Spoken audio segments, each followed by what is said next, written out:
యేసు నామంలో మీకు శుభములు సమృద్ధిగా కలుగునుగాక. మధురం నీ వాక్యం అనే కార్యక్రమానికి స్వాగతం. ఈరోజు మనం జీవిత విలువలు అనే అంశం 4వ భాగం ధ్యానించుకుందామండి.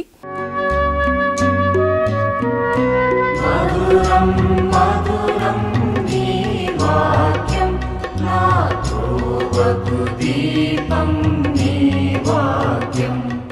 ఈరోజు నాకు ఇష్టమైన టాపిక్ స్నేహాని కన్నా మిన్న లోకాన లేదురా. ఒక పాట ఎప్పుడో నేను విన్నానండి, నాకు చాలా ఇష్టమైంది.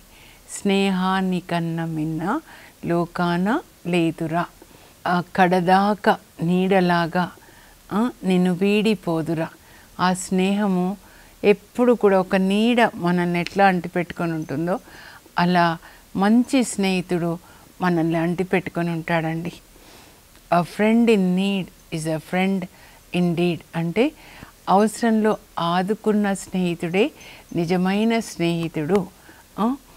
ఇక్కడ బైబిల్ గ్రంథంలో ఒక మంచి ఫ్రెండ్స్, ఇద్దరు మంచి స్నేహితులని మనం చూస్తామండి. వాళ్ళే దావీదు, జొనాథన్ అన్నమాట. David and Jonathan. ఎవరి జొనాథన్ అంటే ఈ సౌలు రాజు యొక్క పెద్ద కొడుకు అండి. 3 కొడుకుల్లో పెద్ద కొడుకు అన్నమాట. చూద్దాం మనము. దావీదు కథ మరి 1 సమూయేలు గ్రంథంలో 16వ అధ్యాయం నుంచి ప్రారంభమవుతుందండి. ఎప్పుడైతే 15వ అధ్యాయంలో దేవుడు సౌలు రాచరికాన్ని నిరాకరించాడో 16వ అధ్యాయంలో దేవుడు వెతుకుతూ ఉన్నారనమాట. మరి నెక్స్ట్ రాజు ఎవరు అని దేవుని కళ్ళు ప్రపంచం అంతటా తిరుగుతూ ఉంటాయండి. ఒకరిని నిరాకరించారు, త్రోసివేశారంటే మరి నెక్స్ట్ ఎవరిని అధికారంలోకి తీసుకొని రావాలి. అలా వెతుకుతూ ఉన్నప్పుడు బెత్లెహేం అనే చిన్న ఊరిలో చిన్న పడుచువాడు, గొర్రెలు కాచుకునే పడుచువాడు దేవుని కంట్లో పడ్డాడనమాట. ఆ పడుచువాడు గొర్రెలు కాస్తూ దేవుని స్తుతిస్తున్నాడు. ఆయన స్తుతి పాటలే ఇక్కడ కీర్తనల గ్రంథంగా ఇప్పుడు ఉందన్నమాట.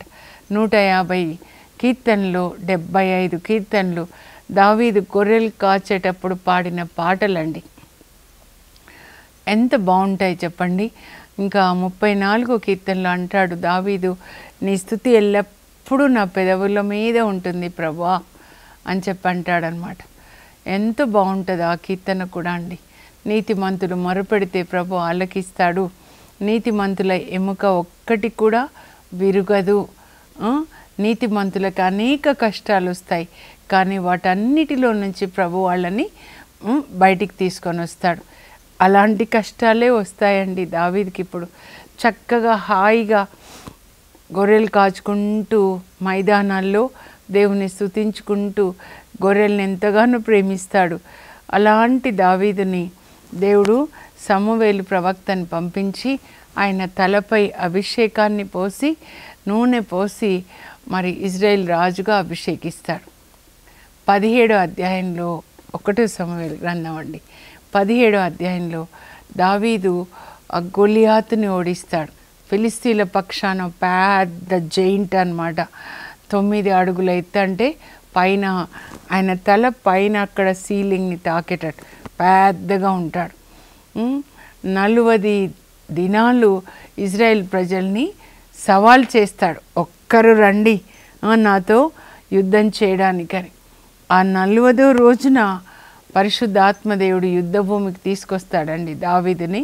అప్పుడు దావీదు సవాల్ చేస్తాడనమాట, యుద్ధము యావేది, నీవు ఇంతవరకు ఎగతాళి చేసావే ఇజ్రాయెల్ ప్రజల్ని, ఆ ఇజ్రాయెల్ ప్రజల సైన్యాధికారి అయిన యావే దేవుడు నిన్ను తప్పకుండా నా చేతిలో పెడతాడు, నిన్ను చంపి నేను వన్యమృగాలకి వేస్తా అని చెప్తాడు.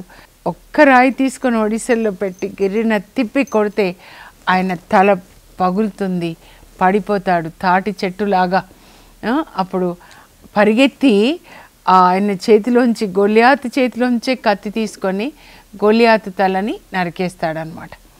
ఆ విధంగా మరి ఆ రోజు ఇజ్రాయెల్ ప్రజలకి ఆయన జయాన్ని సాధిస్తాడండి. అప్పుడు సౌలు రాజు ఈయనని సైన్యాధికారిని చేస్తాడు. ఇంకా ఇప్పుడు ఎప్పుడైతే గొలియాతుని జయించాడో ఇంకా సౌలు రాజు దగ్గరికి దావీదుని తీసుకొస్తారు. అప్పుడు సౌలు రాజు అడుగుతాడు, ఎవరబ్బాయి అయ్యా నువ్వు అంటే, నేను బెత్లెహేంలో ఇషాయి అనే గొర్రెల కాపరి యొక్క కుమారుడినండి అని చెప్తాడు. అలా సౌలు మాట్లాడుతున్నప్పుడు దావీదుతో, దావీదు అంటే సౌలు రాజు యొక్క పెద్ద కొడుకు జొనాథన్కి చాలా ఇష్టం అవుతుందండి. ఇంకా ఎంత ఇష్టం అంటే తన ప్రాణంలాగా చూసుకుంటాడు. బైబిల్ గ్రంథంలో ఏమని రాయబడి ఉంటుందంటే, జొనాథన్కి దావీదుతో గాఢ మైత్రి ఏర్పడింది, ఆయన తన ప్రాణంలాగా చూసుకుంటున్నాడు. ఇంగ్లీష్లో ఏమని ఉంటుందంటే, they became one in spirit and Jonathan loved David as himself. తనను ప్రేమించుకున్నట్లుగా జొనాథన్ డేవిడ్ని ప్రేమించాడు. యేసు ప్రభు చెప్తారు కదా, నీలాగా నీ పొరుగు వాళ్ళని ప్రేమించండి అని. మనమైతే ఎంత ప్రేమిస్తున్నామో, మనలాగా ఇంకొకరిని ప్రేమిస్తే ఇంకా ఇదే పరలోకం అయిపోతుంది కదండి. భార్య భర్తలు ఎందుకు ఇట్లా విడిపోతారండి? కానీ జొనాథన్ అలా ప్రేమించాడండి. ఎట్లా ప్రేమించాడు చూద్దాము. రాజుకి మామూలుగా వాళ్ళకి కత్తి ఉంటుంది, కత్తితో యుద్ధం చేస్తారు. తర్వాత బాణాలు వేస్తారు, బాణాలకి విల్లు ఉంటుంది. ఆ తర్వాత రాజుకి పెద్ద కుమారుడుగా ఈయన నెక్స్ట్ రాజు కాబోతున్నాడు జొనాథన్ కనుక ప్రత్యేకమైనటువంటి ఉత్తరీయము నడికట్టు రాజుకి, రాజు పెద్ద కుమారుడికి ఉంటుందన్నమాట. అవన్నీ కూడా ఏదైతే జొనాథన్ కలిగి ఉన్నాడో అవన్నీ దావీదుకి ఇస్తాడు. నువ్వు తీసుకో, నాకు నువ్వంటే చాలా ఇష్టం, నా ప్రాణం నువ్వు అని. అంటే తనకి తెలియకుండానే తన రాజరికాన్ని జొనాథన్ డేవిడ్కి ఇస్తాడనమాట. చాలా ప్రేమగా, ఇంకా నువ్వు మీ ఊరికి వెళ్ళడానికి నేను ఒప్పుకొని అంటాడనమాట. నువ్వు ఇక్కడే ఉండాలి నాతో పాటు, నువ్వు నా ప్రాణ స్నేహితుడు, నా ప్రాణం అని అంటాడు. అంత బాగుంటారండి. అందుకే జొనాథన్ మరణించినప్పుడు దావీదు శోక గీతాన్ని రాస్తాడండి. జొనాథన్, నా ప్రియ సఖుడా, నీ ప్రేమ వనితల వలపు కంటే కూడా బలమైనది అంటాడనమాట. అంతగా ప్రేమిస్తాడు. ఇంత మంచి స్నేహితుడు ఇంకెక్కడైనా ఉన్నాడా అనిపిస్తుంది అన్నమాట. వీళ్ళిద్దరూ ఇట్లా ఇంత ప్రాణంగా ఉంటారనమాట. ఇంకా ఒకే చోట వాళ్ళు నేను అనుకుంటా వాళ్ళు కలిసి భుజిస్తూ కలిసి అలా జీవిస్తూ ఉన్నారు ప్యాలెస్లోనే. మరి సౌలు రాజు ప్యాలెస్లో పెద్ద కొడుకు ఇంతగా ప్రేమిస్తున్నాడంటే అందరికి కూడా ఇష్టం ఉంటుందండి. ఇంత బాగా ఉంటుండగా ఏం జరుగుతుందంటే ప్రతి యుద్ధానికి కూడా సౌలుకి కూడా చాలా ఇష్టం. మా ఇంట్లోనే ఉండమని చెప్తాడు కదా, ఇంకా నువ్వు బెత్లెహేంకి వెళ్ళడానికి వీల్లేదని. ఇంకా యుద్ధానికి వెళ్ళిన ప్రతిసారి కూడా సౌలు రాజు తన ప్రక్కన దావీదుని తీసుకెళ్తాడు. దావీదు ఇప్పుడు సైన్యాధికారి, సైన్యాన్ని నడిపిస్తాడు. ప్రతి చోట కూడా దావీదు వెళ్ళిన ప్రతి చోట జయమే అండి. దావీదు యుద్ధానికి వెళ్ళాడంటే జయంతో తిరిగి వస్తాడు. దావీదు యుద్ధానికి వెళ్ళేటప్పుడు ఆయన చేసిన ప్రార్థన 18వ కీర్తన అండి. మీకు కూడా జయం కావాలంటే, నేను స్టూడెంట్స్ కూడా చెప్తాను, మీకు జయం కావాలంటే 18వ కీర్తన, యెహోవా నా బలమా పాట కూడా ఉంటుంది చూడండి. ప్రభు నా బలం, నా కోట, నా కొండ, నా ఆశ్రయదుర్గం, నా రక్షణ స్థానం, నన్ను సకల ఆపదల నుంచి కాపాడే దేవుడు నా దేవుడు, నన్ను కొండ కొమ్మున జారి పడకుండా పట్టుకునే దేవుడు, నా శత్రువులు నాకు లొంగిపోనట్లు చేసిన దేవుడు. అంతా ఆయన మహిమ దేవునికే ఇస్తాడండి. నేను గెలిచాను అనడు సౌల్లాగా. నా దేవుడే నాకు జయాన్ని ఇచ్చే దేవుడు, నా బలం ఆయన, నా కోట, నా కొండ. నేను కూడా ఉదయం లేచినప్పుడు ఇవి చెప్పుకుంటానండి. నా బలం నువ్వే ప్రభా, నా కోట నువ్వే, నా కొండ నువ్వే, నా ఆశ్రయ దుర్గము, నా రక్షణ స్థానం, నన్ను సకల ఆపదల నుంచి కాపాడే దేవుడు. మీరు కూడా చెప్పుకోండి. అందువల్ల దావీదు విజయ రహస్యం నేను చెప్తున్నాను. ఇలా ప్రార్థించుకొని దేవుని సన్నిధిని తీసుకొని యుద్ధానికి వెళ్తాడు. ఆ దేవుడే యుద్ధం చేస్తాడు. గొలియాతుని ఎట్లా ఓడించాడో అలాగే శత్రువులందరినీ కూడా ఓడిస్తున్నాడు. ఇంకా ఇట్లా ఉండగా ఒకసారి వాళ్ళు యుద్ధం నుంచి తిరిగి వస్తూ ఉంటారండి. 1 సమూయేలు 18వ అధ్యాయంలోనే యుద్ధం నుంచి తిరిగి వస్తుంటే స్త్రీలు, ఆ నగరంలోని స్త్రీలు వీళ్ళకి స్వాగతం ఇస్తూ నాట్యం ఆడుతూ సౌలు 1000 మందిని చంపగా దావీదు 10,000 మందిని చంపాడు అని పాట పాడతారు. అంతే, ఇంకా ఒక దుష్ట శక్తి అన్నమాట. ఎంత భయంకరమైన తెలుసా? అసూయ. సౌలు అసూయ వస్తుంది. అంటే నేను 1000 మందిని చంపితే దావీదు 10,000 మందిని చంపారు అని అతన్ని హెచ్చిస్తున్నారు. అంటే నన్ను తగ్గించేశారు కదా అని అసూయ వచ్చేస్తుంది అన్నమాట. అప్పుడు ఇంకా అప్పటి నుంచి దావీదు మీద కోపం వచ్చేస్తుంది అన్నమాట. అసూయ వస్తే చూడండి, బుద్ధిహీనులు అసూయ వలన చస్తారు అని యోబు 5:2లో రాయబడి ఉంటుందండి. ఇంకా ఈ అసూయ వచ్చిన తర్వాత దావీదుని చంపాలనుకుంటాడనమాట. అప్పటి వరకు చాలా బాగుంటాడు, కానీ ఇంకా ఎప్పుడైతే ఈయనలో అసూయ వస్తుందో చంపాలనుకుంటాడు. మీరు చూడండి, ఆయనలోనికి యావే దేవుని దగ్గర నుంచి ఒక దుష్టాత్మ వస్తుందంట. ఆ దుష్టాత్మ ఆయనని పట్టి పీడించినప్పుడల్లా ఆయన పిచ్చి పిచ్చిగా చేస్తాడంట. ఇంకా అప్పుడు దావీదు ఏం చేస్తాడంటే, సౌలుకి దుష్టాత్మ పట్టినప్పుడు శివమెత్తుతాడు అని ఉంది ఇక్కడ. అవుతే పిచ్చి పిచ్చిగా అన్ని వస్తువులు తీసుకొని పగలగొట్టడము, పడేయడము అట్లా చేస్తుండొచ్చు. అప్పుడు దావీదు సితార తీసుకొని దేవుని స్తుతిస్తున్నప్పుడు పరిశుద్ధ ఆత్మ సౌలుని అప్పుడు తాకుతూ ఉండేది. అప్పుడు దుష్టాత్మ వెళ్ళిపోయినకి నెమ్మది కలిగేదన్నమాట. అలా ఎప్పుడెప్పుడు అలా దుష్టాత్మ పడుతుందో మరి దావీదు సితార తీసుకొని దేవుని స్తుతిస్తూ ఉంటాడనమాట. ఆయన తన్మయత్వంలో ఉన్నప్పుడు దేవుని స్తుతిస్తున్నప్పుడు చూడండి, ఈయనలో దుష్టాత్మ ఉంది కదా, ఇంకా ఎట్లాంటి ఆలోచనలు చెప్తాడు చూడండి. దుష్టాత్మ ఒక ఈట తీసుకొని దావీదు మీదకి విసిరేస్తాడండి. దావీదుని గోడకి గుచ్చి చంపాలని అన్నమాట. కానీ దేవుడు ఆయనని కాపాడతారు. దేవుని యొక్క కృప ఎంత ఉంటుందో దావీదు మీద చూడండి. ఇంకా తల ఇలా ప్రక్కకి జరుపుతాడనమాట. లేకపోతే ఆ ఈట గుచ్చుకొని చనిపోయేవాడే, కానీ దేవుడు ఆయనని కాపాడతారు. వెంట్రుక వాసిలో తప్పిపోతుంది అంటారు చూడండి. అలా దేవుడు ఎంత మంచి దేవుడు, ఎలా ఒక వ్యక్తిని ప్రేమిస్తాడు తెలుసుకోవాలంటే ఆదికాండంలో యోసేపుని, ఇక్కడ దావీదునండి, వాళ్ళు కూడా అలా దేవుణ్ణి ప్రేమించారనమాట. ఎంత దేవుడు ఆశీర్వదిస్తారు, ఆయన హృదయం ఎంత సంతోషిస్తుందంటే చిన్న చిన్న విధేయతకే దేవుడు ఇంత పెద్ద దీవెనలు ఇస్తారు. నేను ఎప్పుడు అనుకుంటాను, ఈ రహస్యం అందరు తెలుసుకుంటే ఎంత బాగుంటుంది. దేవుని విధేయించినప్పుడు చిన్న విధేయతకి ఇంత పెద్దగా. కొన్నిసార్లు నువ్వు 10th క్లాస్ పాస్ అయ్యావనుకో, నీకు కారు కొనిస్తా, లేకపోతే 2 వీలర్ కొనిస్తా, లేకపోతే ఇలా పెద్ద పెద్ద దీవెనలు ఇస్తారు కదా పిల్లలకి తల్లిదండ్రులు, చిన్న నా మాట వింటే అని. మరి దేవుడు ఇంకెంత చేస్తారు కదండి. ఇంకా దావీదుకి అప్పుడు తెలిసిపోతుంది అన్నమాట. ఏంటి అంటే, ఈయన అమాయకంగా సితారా వాయిస్తూ దేవుని స్తుతిస్తూ ఉంటాడు. సౌలుకి ఉపశమనం కలగాలి, దుష్టాత్మ వెళ్ళిపోవాలని. కానీ సౌలేమో ఈటని విసురుతాడు దావీదుని చంపాలని. దావీదుకి షాక్ అవుతుందన్నమాట. అంతేకాకుండా ఇంకా ఎట్లా ప్లాన్ వేస్తాడు చూడండి. దావీదు సౌల్ని పిలుస్తాడు.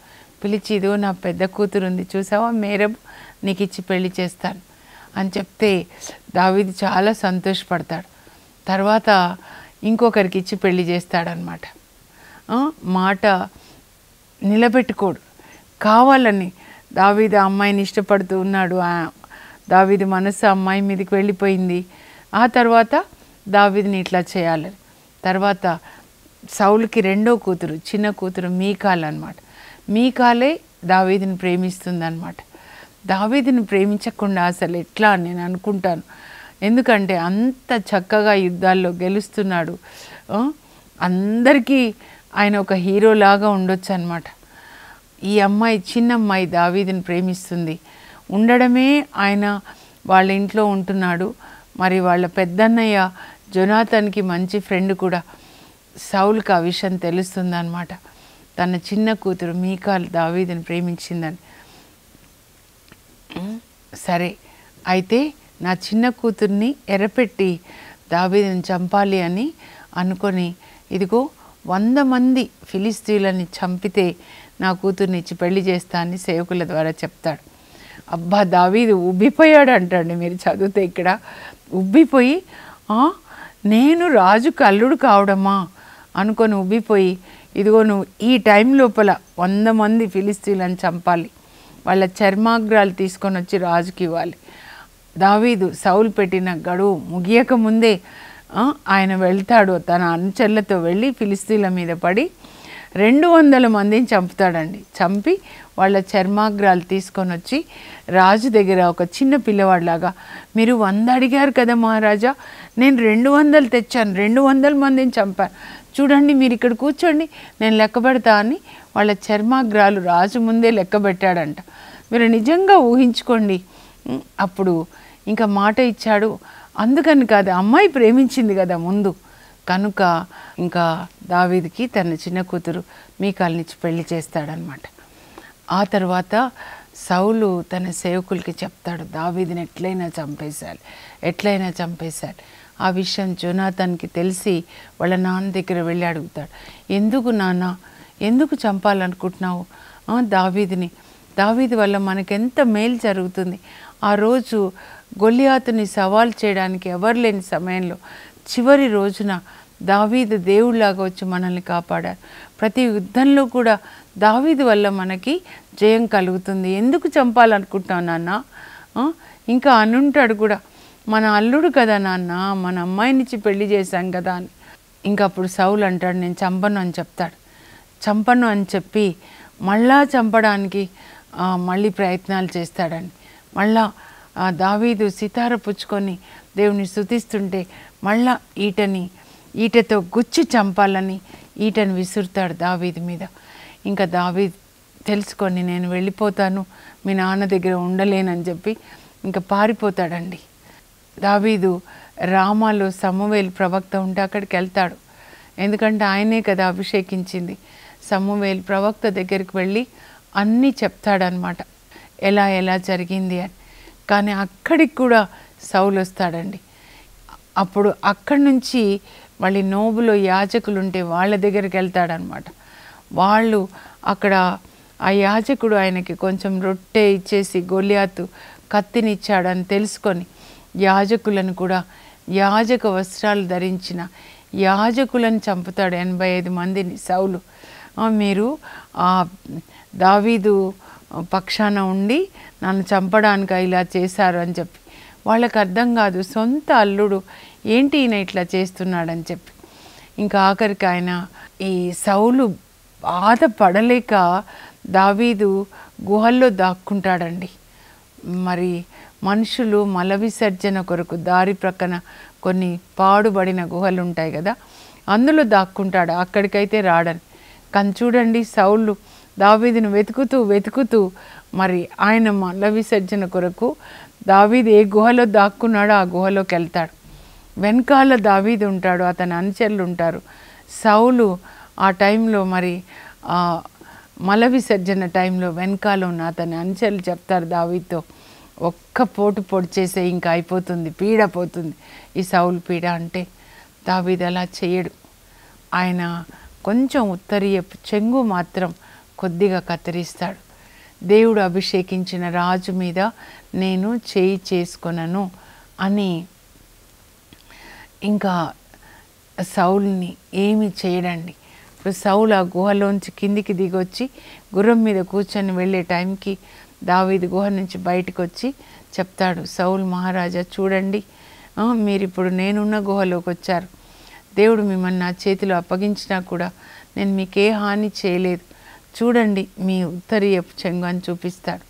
అప్పుడు సౌలు ఏడుస్తాడు కూడా, ఎంత మంచివాడవి నాయన, నువ్వు తప్పకుండా రాజు అవుతావు, నేను నీకు హాని చేయను అని చెప్తాడండి.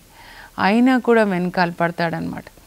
అయితే చివరిసారి మరి దావీదు జోనాథన్ ఇంకా ఇద్దరు విడిపోయే సమయంలో, మా నాన్న నిన్ను చంపాలనుకుంటున్నాడు కనుక నువ్వు ఇక్కడ ఉండొద్దు, పారిపో అన్నప్పుడు ఆయన పారిపోయేటప్పుడు జోనాథన్ అంటాడు, దావీదు నాకు ఒక్క ప్రమాణం చెయ్యయ్యా, నాకు తెలుసు తప్పకుండా నువ్వే రాజు అవుతావు అని తెలుసు. నీవు రాజు అయినప్పుడు నా కుటుంబ సభ్యుల మీద, నా పిల్లల మీద కరుణ చూపించంటే అప్పుడు దావీదు ప్రమాణం చేస్తాడు. ఇద్దరు ఏడుస్తారు. ఎక్కువగా దావీదే ఏడుస్తాడనమాట. ఎక్కడికి వెళ్ళాలో తెలియదు. వెళ్ళిన తర్వాత సమూయేలు ప్రవక్త దగ్గర ఆశ్రయం తీసుకుంటే అక్కడికి సైనికుల్ని పంపిస్తాడు, ఆయన వస్తాడు. తర్వాత నోబులో ఉన్న యాజకుల దగ్గరికి వెళ్తే అక్కడికి కూడా వస్తాడు. అక్కడ ఎంత ఆకలి అంటే యాజకుడిని అడుగుతాడు, నీ దగ్గర ఏమన్నా ఉంటే ఇవ్వవా, చాలా ఆకలిస్తుంది, 5 రొట్టెలు ఉంటే కూడా ఇవ్వు. అప్పుడు ఏమీ లేవయ్యా, విశ్రాంతి దినాన, మరి ప్రతి విశ్రాంతి దినాన సన్నిధి రొట్టెలు ఉంటాయి కదా, అవి ప్రక్కకి తీస్తారు, అవి యాజకులు తినాలి. కానీ దావీదు ఎంత ఆకలిస్తుందంటే ఆయనకి ఇస్తాడనమాట. చూస్తే రాజుకు అల్లుడు, కానీ తినడానికి కూడా ఏమీ లేని పరిస్థితి. అలాంటి పరిస్థితి అన్నమాట దావీదు. అందుకని వాళ్ళని కూడా చంపేస్తాడు చూడండి. ఇంకా అలా ఉన్నప్పుడు చూడండి, వెనకాల పడుతుంటే దావీదు, ఇంకా నేను ఈ ఇజ్రాయెల్ దేశంలో ఉంటే నా ప్రాణాలు తీస్తాడు సౌలు అని ఆ ఇజ్రాయెల్ దేశాన్ని విడిచిపెట్టి ఫిలిస్తీయ దేశానికి వెళ్తాడండి. అక్కడ ఫిలిస్తీయ రాజు ఆకీష్ దగ్గర ఆశ్రయం తీసుకుంటాడు. రాజు ఎక్కడికి పంపిస్తే అక్కడికి వెళ్ళి యుద్ధం చేసి రాజుకి కొల్ల సొమ్ము తీసుకొని వచ్చి ఇస్తాడనమాట. ఆయనకు ఒక 600 మంది అనుచరులు కూడా ఉంటారు. కానీ సౌలు ఎంత పతన స్థితికి వస్తాడంటే, నేను అనుకుంటాను ఇంట్లో కూడా భార్య, తర్వాత జొనాతన్ పిల్లలు, నీకు పిచ్చి పట్టిందా అని అంటుంది భార్య కూడా. కూతుర్నిచ్చి అల్లుడిని చంపాలనుకుంటున్నావు, కూతుర్నిచ్చి పెళ్లి చేశాను. ఇంకా జొనాతన్ కూడా తండ్రితో పోట్లాడతాడు. అరే నువ్వు చెడబుట్టావురా అంటారు అనమాట సౌలు. మాట వినని తల్లికి పుట్టావురా, ఆ దావీదు ఇషాయి కుమారుడు బ్రతికుంటే నువ్వెట్లా రాజు అవుతావురా అంటాడనమాట సౌలు. కూతురుతో కాపురం చేస్తున్నప్పుడు ఉన్నవాడిని ఉన్నట్లుగా మంచం మీద ఉన్నవాడిని తీసుకొని వచ్చి ఆయనను చంపండి అని సైనికులకి చెప్తాడు. కానీ మీకాలు కాపాడుతుందండి. 13 సంవత్సరాలు అన్నమాట సౌలు ఇంత హింస పెడుతున్నా దేవుడు దావీదుని కాపాడుతారు. చివరికి 13 సంవత్సరాలు దేవుడు ఓర్పుతో ఉంటారండి సౌలు విషయంలో. ఇంకా 28వ అధ్యాయంలో ఒక మాంత్రికురాల దగ్గరికి వెళ్తాడు. యుద్ధంలో నేను గెలుస్తానా ఓడుతానా అని అడగడానికి. ఫిలిస్తీన్లతో యుద్ధం అన్నమాట, గిల్బోవా కొండల మీద. ఇంకా అక్కడ సమూయేలు ప్రవక్తనే దేవుడు పంపిస్తారండి. పంపించి చెప్తారనమాట, సమూయేలు ప్రవక్త, ఎందుకు నన్ను ఇట్లా పిలిచావు, నువ్వు యుద్ధంలో మరణిస్తావని చెప్తారు. మాంత్రికురాలు చేత వండిన ఆహారాన్ని భుజిస్తాడు. గిల్బోవా కొండల మీద యుద్ధం జరుగుతుంది ఫిలిస్తీన్లకి, ఇజ్రాయెల్ ప్రజలకి. ఆ యుద్ధంలో సౌలు అతని 3 కుమారులు ఘోర మరణం చెందుతారండి. చంపాలి అనుకుంటాడు దావీదుని, ఎంతో మేలు చేసిన దావీదుని ఫిలిస్తీన్ల చేతిలో చంపాలి అనుకొని ఫిలిస్తీన్ల చర్మాగ్రములు 100 తీసుకొని వస్తే నా కూతుర్నిచ్చి పెళ్లి చేస్తా అంటాడు. చివరికి ఆయనే ఫిలిస్తీన్ల చేతిలో ఘోర మరణం పొందుతాడండి. అధికారం చేతిలో ఉంది కదా అని మేలు చేస్తున్న తన కింద ఉన్నటువంటి దావీదుని చంపాలనుకుంటాడు. చివరికి ఆయన ఎండు చూడండి ఎలా ఉంటుందో. ప్రార్థన చేసుకుందాం. చాలా పాఠాలు సౌలు ద్వారా మనం నేర్చుకోవచ్చండి. అయితే ఇంత హింస పెట్టినా కూడా మరి జొనాతన్ తన ప్రాణాలకి తెగించి దావీదుని కాపాడతాడండి. మీరు 1వ సమూయేలు గ్రంథం 18 నుంచి చదివితే ఎలా జొనాతన్ దావీదుని కాపాడారో మీరు తెలుసుకోవచ్చు. మనం రేపటి దినాన మరి దావీదు కూడా తన ఫ్రెండ్ జొనాతన్ రుణం ఎలా తీర్చుకున్నాడో ధ్యానించుకుందాం. ఇప్పుడు ప్రార్థన చేసుకుందాం. పరలోకపు మా తండ్రి, మీ పరిశుద్ధ నామమునకు స్తోత్రం కలుగును గాక. మీరు అబ్రహాంని నా స్నేహితుడా అని పిలిచారు ప్రభా, ఎందుకంటే అబ్రహాము మీ చిత్తాన్ని చేశాడు. యెషయా 41:8 మరి జొనాతన్ డేవిడ్ని ఎంతో ప్రేమించి తన ప్రాణాలకి తెగించి తన ప్రాణ స్నేహితుడు దావీదుని కాపాడుతాడు. అలాంటి మంచి స్నేహితులుగా ప్రతి ఒక్క స్నేహితులని మీరు ఆశీర్వదించండి ప్రభా. మేలు చేసే స్నేహితులుగా ఉండేటట్లుగా నాయన, ఆపదలో ఆదుకునే స్నేహితులుగా ఉండేటట్లు ప్రతి ఒక్క స్నేహితుల జంటల్ని మీరు ఆశీర్వదించండి. యేసు నామంలో అడుగుచున్నాం తండ్రి, ఆమెన్. మీకు ఎవరైనా ఫ్రెండ్స్గా ఉంటే అందరికీ సహాయం చేసే ఫ్రెండ్స్గా మీరు ఉండండి. ఆపదలో ఆదుకునే ఫ్రెండ్ లాగా, జొనాథన్ లాగా మీరు ఉండండి. God bless you. Have a blessed day.